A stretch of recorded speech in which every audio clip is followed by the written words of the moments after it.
Number 1. Beyond death, life. Footprints lead to the shore of the sea. Beyond that point, no trace remains. I am calling to you. Can you hear me? Listen.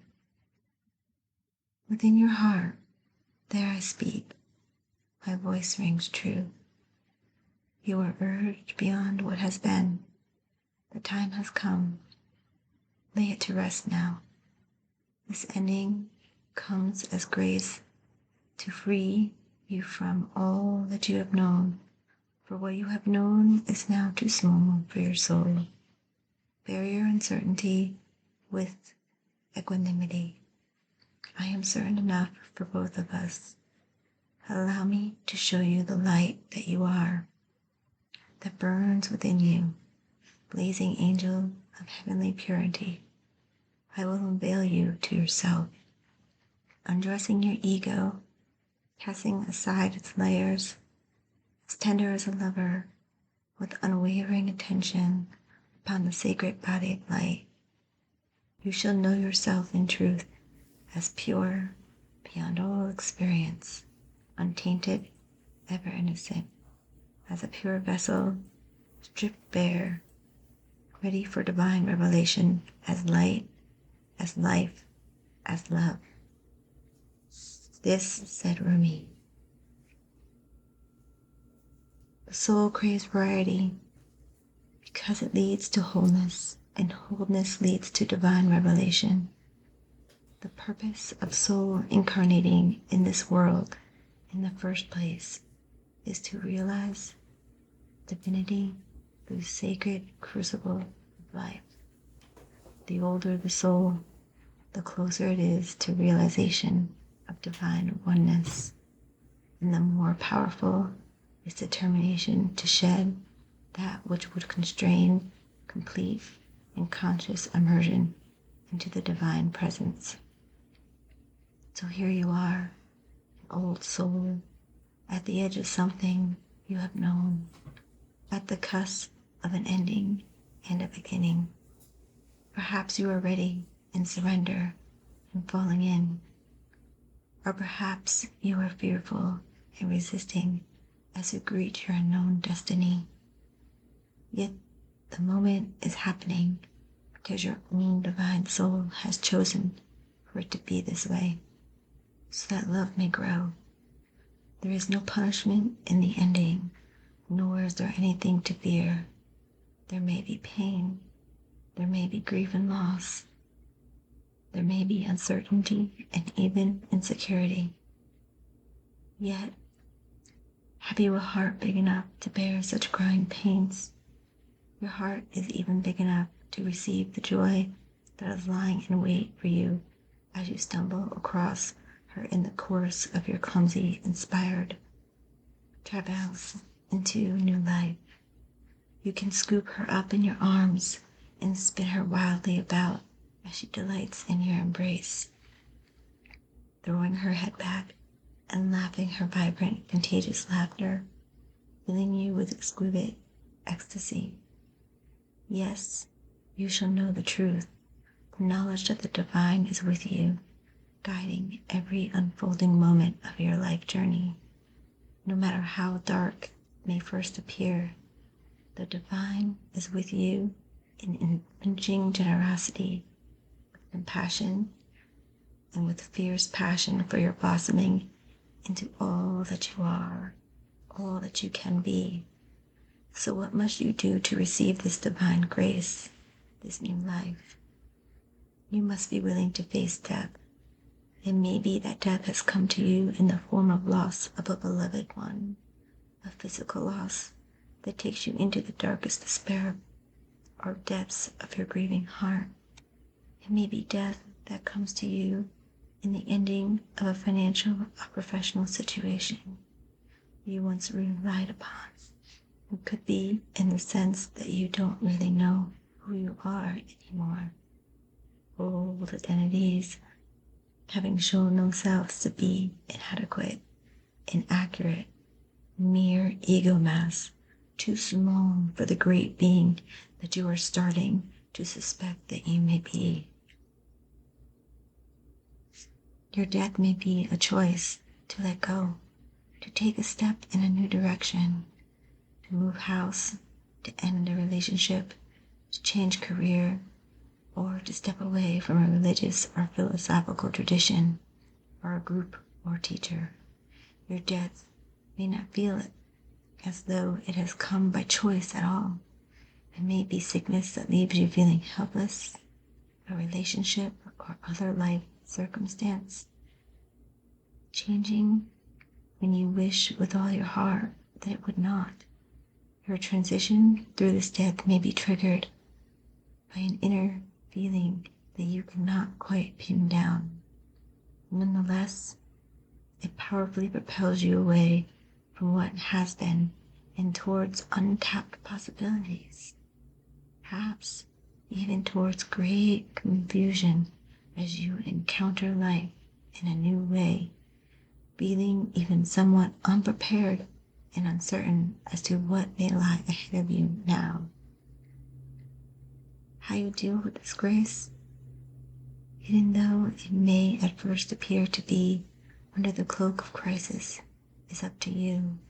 You have enough spiritual intelligence to shift perspective and to choose, if you wish, to rest your inner gaze upon what lies beyond the death. Gaze instead upon the new life that is calling you.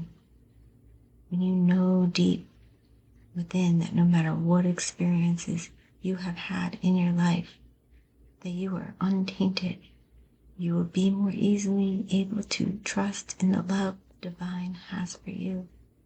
You won't question your worthiness, and therefore you will trust in life more easily and more fully, no matter how much it asks of you at times. The divine is a relentless lover.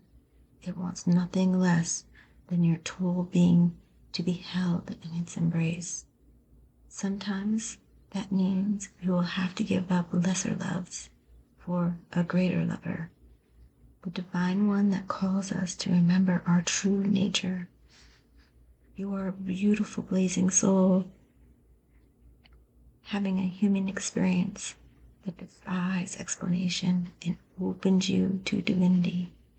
That is what is happening in your life now, whether the death is obvious and painful to you, or whether you are uncertain as to how it is yet showing up in your life. Either way, there is an ending, imminent, and new life coming to you. The greater opportunity for your radiant soul to shine, its beauty in the world. Grasp it eagerly, beloved. Now is not the time for fear or hesitation. Focus on what is becoming, whilst honoring what is no longer to be. Dead. Love like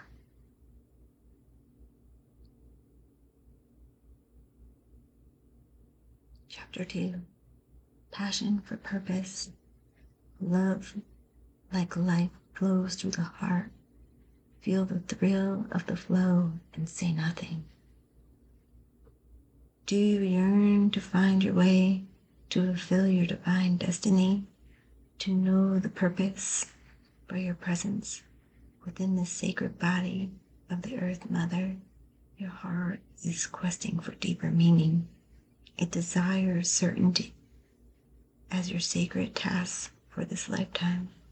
Your heart wants to know why you were born, for what purpose. You must know that the answer to the question is love.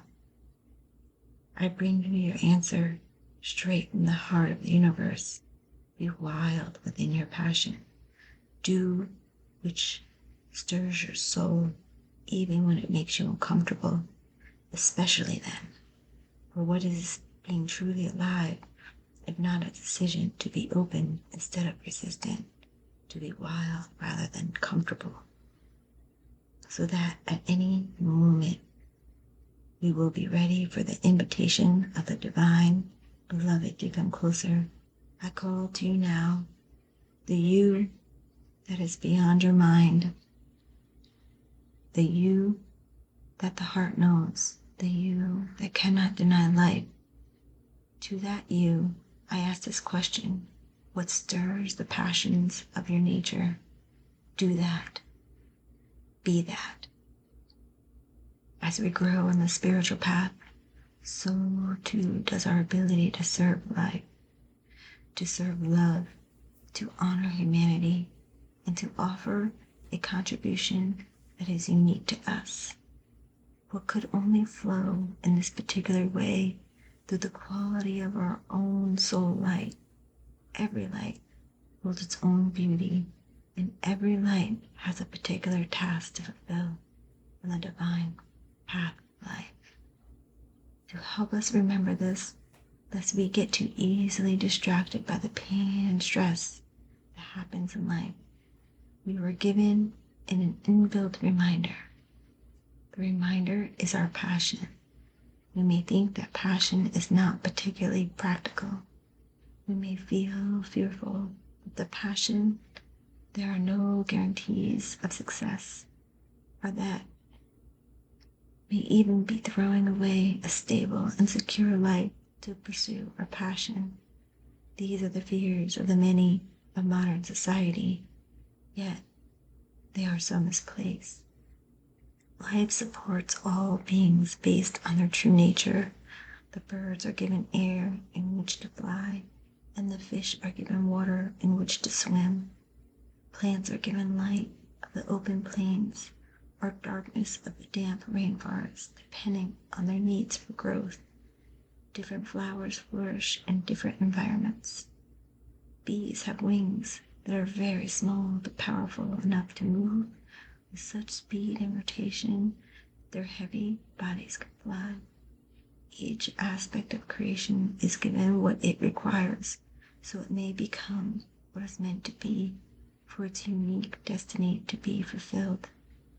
So it is with humanity. Each one of us has something in our hearts that means something to us. It is irrelevant whether it seems practical or a recipe for success or not.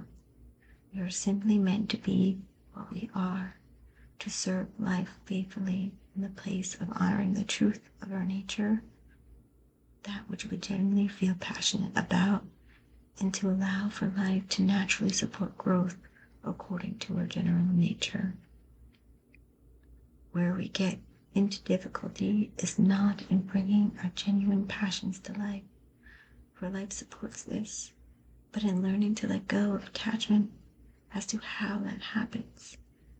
We can struggle to free ourselves of the expectation we have to be something we are not. The divine path of love asks us to become conscious of and then unlearn the play acting of attempting to be a false self, so that we may learn to simply love and accept our real self. We may even have a struggle on our hands to remember who our real self actually is for a time. Fortunately, there is pleasure in the journey of returning to passion that can make the process of self-discovery a sweet one. But we must be brave, even in the sweetness of the journey back to the real self. We must dare to believe that we are not broken, that we are not inadequate or better off to be like some other person or some other person's view of how they think we should be. We must be brave enough not to believe in the layers of guilt and shame. We must be bold enough not to fear our passion as we dive deep within and explore what really makes us tick, what makes us feel alive. We must be open, curious, and non-judgmental. That we may be a subtle journey at first, we may feel as though we are looking in the dark, wondering if we will ever catch a glimpse of the light of passionate meaning we hoped to find. That passionate purpose may at first be barely recognizable amongst all the should and cannot or must do of our lives as we stay true to the path. However, that light will become unmistakably clear. Our passion will reveal itself to us. as essential to our breath. We would feel as though we were not alive without it. How could we have missed it all these years, perhaps all those lifetimes?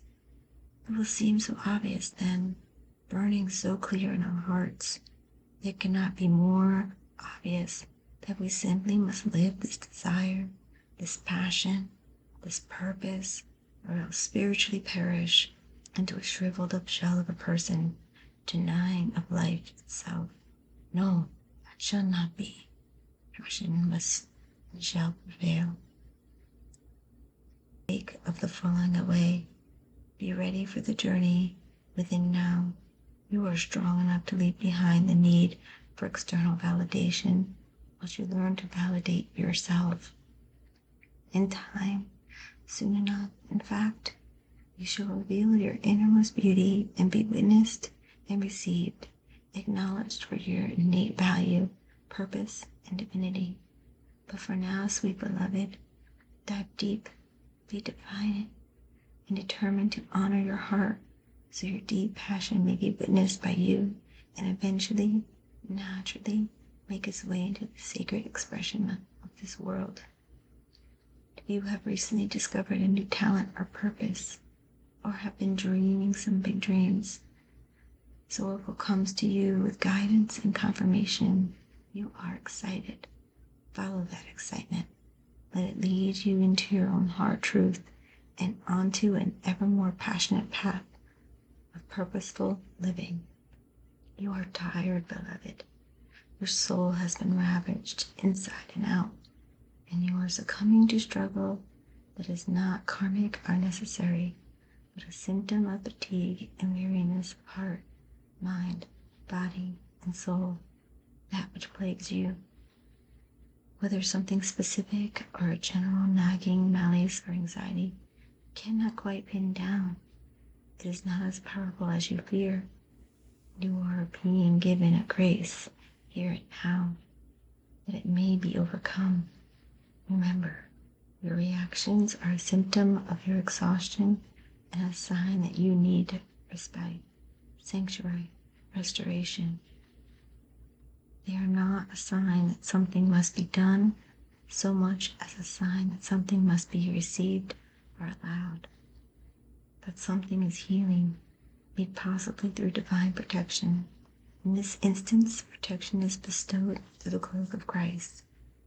This cloak is a sacred container that places your body and soul within the loving energy of Christ's consciousness. This unconditional loving energy is not limited to the being bearing its name, but is shared by Rumi and many other holy ones. It is typified by wholeness. There is nothing within you that would cause the Christ to turn away from you, and even those parts of you that may fill you with fear, shame, guilt, or regret. He and Rumi are sacred brothers, loving and supportive of each other, and they see your soul as one of their family, one of their own. You are so loved by them both, equally and without measure. Can you allow yourself to take refuge in this knowledge, to feel it not only as an idea, nourishing as that is, but as a visceral reality, where you completely and sacred honoring the energetic field that is stronger and more enduring than even the greatest fears or doubts. The purpose of this sacred container is to provide you with a feeling of being held, especially for those times when you are feeling that you cannot hold yourself. Sometimes we just need permission to break down, to really let go, to come apart and be dissembled, so that we can break through, be lifted up, and come together in a new, more spiritually coherent and loving form to move forward. For you, this is essential. There is a person, place, thing, or belief that has come to be like a manacle around your wrist or an iron ball and leg. preventing you from moving forward with the grace you have earned spiritually. You are being empowered here to shed that. Don't hesitate. Let yourself be cloaked in the Christ energy and receive the spiritual assistance you deserve now. There is a reason for this. The unfolding of your life purpose is taking a turn for the better. I surge on the uprising wave of love. My life can be summed up in 3 accounts. I was raw, I was cooked, and I was burned. I surge on the uprising wave of love. No gravity can stop me from rising. The moon pulls the tide of life towards her, and my soul is oneness with all life, answers her call. A wave of love consumes me, and upwards I fly, flying through water to greet her shiny body. Led by my heart, my wits are addled, and my mind becomes a blurry mess. And so I feel instead, feel the truth of her love and the divine reflection she shines back at me from her radiant heart. Greater forces of planetary movements affect us all. We experience day and night through the interplay of the earth, sun, and moon. This is a profound and obvious effect. The movements of the cosmos affect us deeply, body and soul. Sub-movements are perhaps less obvious in form, but they are just as great, if not more so, in effect upon your spiritual growth and life experiences. You are going through a cycle, or very soon will be, by which you will be moved by forces greater than your own personal will. This is a karmic period, a time which the movements of greater planetary bodies will have an impact upon the earth and humanity. This is the way of things, greater cycles affecting smaller ones. The smaller ones are not less important, but they do have a bow to the power of the great, in oneness with the magnificent unfolding divinity that is life itself. What we always have at our disposal is choice as to how we respond to these affecting movements and cycles. The effect of this karmic cycle now unfolding in your life is to bring you into sweet surrender and awakening into greater love. What a delicious divine destiny. However, if we sense at one level that a shift has a positive end in store for us, we can encounter resistance and fear, born of the ego, in response to stirring of spiritual uprising. We may quake in our holy valley and wonder if everything is getting out of control or into some disorder. We will be right in our sense of imminent chaos. The disorder, however, is the ego perspective, because its range of vision is too small, too limited, to comprehend the greater workings of the planetary systems that move life towards love. That is, as it should be. The teacup is not made to hold the ocean, just actually a cup of tea. But if we begin to imagine that the cup of tea is preferable to the ocean simply because it is more containable, how much we miss out on. And how terrifying when we are actually thrown into the ocean and moved by it, its sheer power, its wild force, and its passionate dance with the Moon Mother, might have us fearing that we most certainly will die.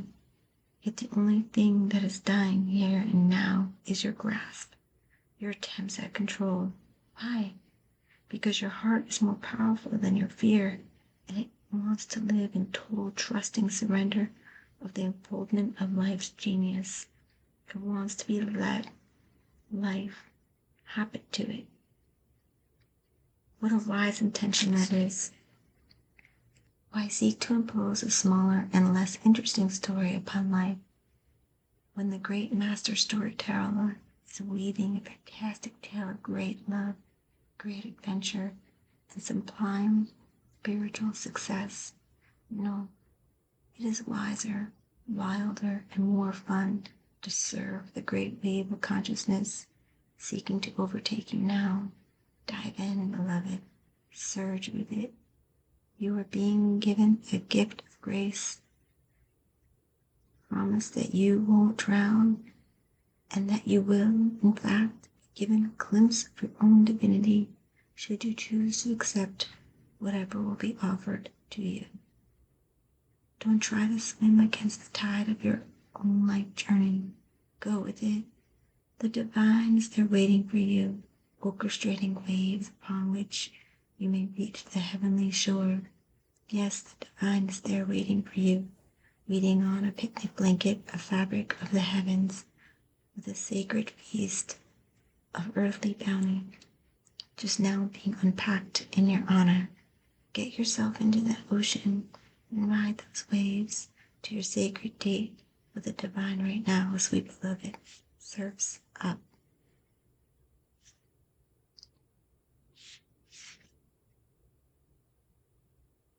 One, I have abolished duality from myself.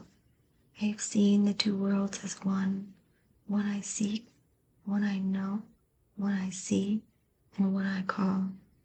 You look for me, and what do you see? You. Am I playing games with you? Holding up a mirror for you to behold God? Yes. These are games of love and truth.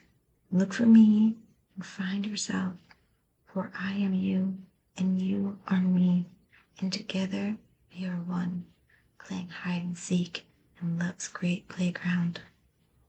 Like molten gold, pushed from the furnace of divine love into a one-of-a-kind mold, you are created uniquely and of divine essence. You are both the lover and the beloved. There is no aspect of your life separate from your spiritual journey, and there is no aspect of you that is not of divine origin. So then, why are you frowning? The fear or the questioning? Let me share a sublime secret with you. Let me whisper it into your heart. There is nothing to fear. All is unfolding according to the divine genius, and there is a sweet shift in store for you. No matter how dire circumstances may appear to be, or despairing you may feel, there is still an avenue through which fulfillment and resolution will be granted. This will happen. It is because the divine seeks wholeness, the one. That means anything and everything part of existence, and that includes you and all aspects of your being and life, is claimed by the divine. Your return to the divine is demanded, every part of you, every life circumstance. The divine keeps rigorous, flawless accounts. Therefore nothing shall be left unaccounted for, and even that which seems to be outside divine attention and grace at this moment. You must remember that you are a living heart, the dweller at the center between heaven and earth, star and soil, light and dark. If you cannot summon the joy to rise up and meet the divine beloved, fear not. That cunning lover lies deep within the depths, waiting to gather you into sacred embrace as you descend into darkness. Either through flying or falling, you shall be caught and tangled up in divine embrace. So fear not. Cast aside worry and concern. Know that you are thoroughly itemized on the divine ledger, and not one moment of your struggle or suffering shall miss the hawk-like gaze of the ever-attentive and heavenly beloved. There is friction or conflict within you or your life right now, a sense perhaps of being pulled in more than one direction, and confusion because of this. You are questioning which path to take, this way or that. What if you choose this path and it turns out the other would have been better? But how can you know now what choice, if any, is most needed in your life? So many questions. Your mind is scurrying. There is no other word for it. Backwards and forwards it goes. to and fro, trying to settle upon the truth. I love you too much to allow this to continue unchecked. Surrender it. Give it up. The truth you seek is this: you shall be. You shall manifest your destiny just as the acorn grows into the oak tree. You cannot be other than what you are, and as you accept this, life responds. It breathes and relaxes you as what you can come to as you more easily. It finds you.